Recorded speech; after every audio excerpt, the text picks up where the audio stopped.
There is no shortage of drama when it comes to Formula One. Happened? What happened? No, I'm not gonna fucking say it. People are blind.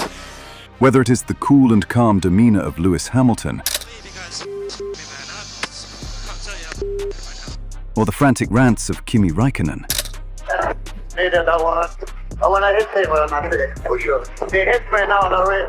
what you are about to see throws all this out the window and utterly rewrites the code of conduct Formula One drivers are supposed to follow. Like I said in the beginning of this press conference, I got really tired of all the questions, so yeah. I think if I get a few more, I'll headbutt someone. Ferrari and McLaren have never seen eye to eye. Damon leads a race for the first time. From the days of James Hunt and Niki Lauda, this toxic relationship has become a ticking time bomb, which would finally explode at the 1998 Belgian Grand Prix. Heading to Spa, it was already tense as title protagonists Mika Häkkinen and Michael Schumacher found themselves split by only a couple of points. However, a downpour on Sunday meant that the Ferrari was the faster car. The FIA determined the pack would start behind the safety car, but disaster struck.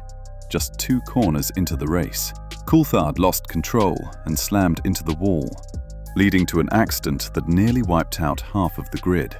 An hour later, everyone reset, and the race would start for a second time. Everyone got away safely. Unfortunately, a mistake by Häkkinen took him out of the race, releasing Schumacher, who by lap 8 was leading. Over the next few laps, he extended his lead to more than 37 seconds. But who would be there to stop him? None other than the lapped car of David Coulthard. With Michael approaching at high speeds and a lot of spray being kicked up, the British driver slowed down. However, Schumacher didn't know this, and a few moments later, he smashed into the McLaren. Forget that David Coulthard in these appalling conditions. Oh, God! Both drivers retired, but as Schumacher got back to the pits, he was livid. The German took to the McLaren garage, and had it not been for officials, This is a bit like Nigel Mansell and Ayrton. at least this was a fight between rivals, unlike what happens when 2 teammates turn into rivals on track. Long before Michael Schumacher was a 7-time champion, there was another youngster on the grid. This was Ayrton Senna. Back in the late 1980s, there was only one dominant car. McLaren had stumbled upon a beautiful design where they would not only win, but dominate the season. Unlike today, there was no second driver, and both Senna and Prost were gunning for the world title. Out of 53, race order, Alain Prost lead. With Senna chasing a 16-point deficit, a win at Suzuka was the only thing that would keep him in the championship. Senna did the hard work in qualifying, almost 2 seconds ahead of Prost, but the Frenchman had better grip, starting on the cleaner side of the track, and by the end of turn 1, Prost was in the lead. The Frenchman pulled out a gap, but by the end of the pit stops, Senna had once again caught up and was now looking to overtake. The Brazilian took the inside line, heading into the final chicane, but Prost didn't yield. The two came together in a stunning crash that would end the race for Prost. And he's going through! Out! Oh my goodness, this is fantastic! Despite the damage, Senna entered the pits again, and when he came out, Alessandro Nannini was in the lead. Senna overtook him and won the race. However, he never even set foot on the podium. By reinventing the laws, the FIA disqualified Senna, stating that the Brazilian had cut the corner. Senna was ultimately disqualified from the race, leaving Prost with an easy championship win. But speaking of title rivals, Schumacher was never willing to give an inch, even going as far as getting disqualified.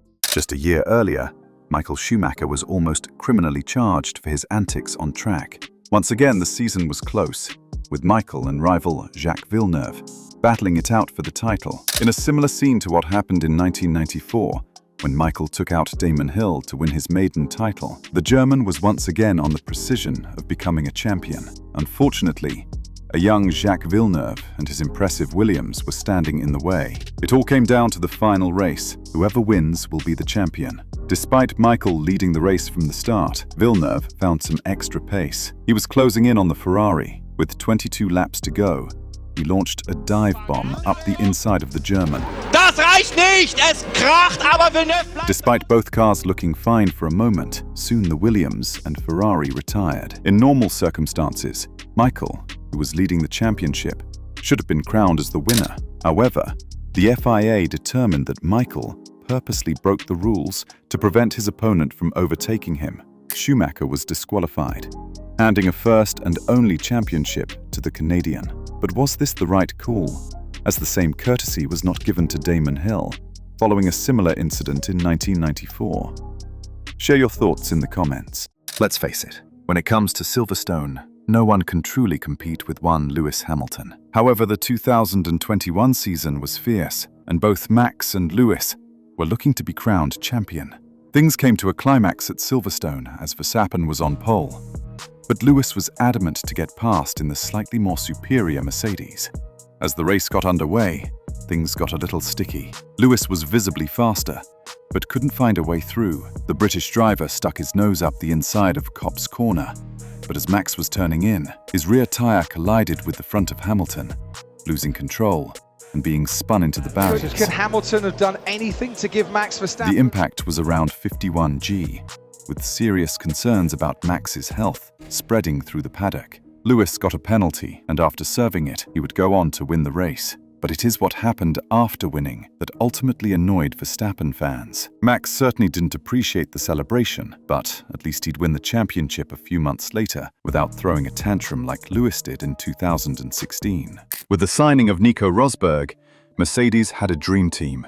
Both Rosberg and Hamilton dominated the 2014 and 15 seasons, but when the 2016 season started, there was a new mentality about Rosberg. This time, the German was not going to play second fiddle to Lewis, and he made his intentions clear with a few early victories. However, Spain would be the boiling point. With both drivers locking out the front row, it should have been an easy Mercedes 1-2 when the worst-case scenario finally unfolded. Just 3 turns into the race, and the two Mercedes drivers collided. It is still debatable whose fault it was, but it meant that both Mercs were out. This led to a young Max Verstappen taking his maiden F1 win. But this wasn't the real moment of frustration during the season. Rosberg, who only needed to finish P3 to win the title, would have to deal with an emotional teammate trying to back him into the pack. Rosberg did survive the test posed by Lewis, but it would ultimately contribute to the German retiring, despite being one of the greats of the sport at such a young age. But as we have seen earlier, being teammates simply doesn't matter, as Mark Webber found out when fighting teammate and title rival Sebastian Vettel in 2013. Red Bull's dominance was available for all to see from 2010 to 2013. As the season headed to Malaysia, the crack between Mark Webber and Sebastian Vettel finally grew wider.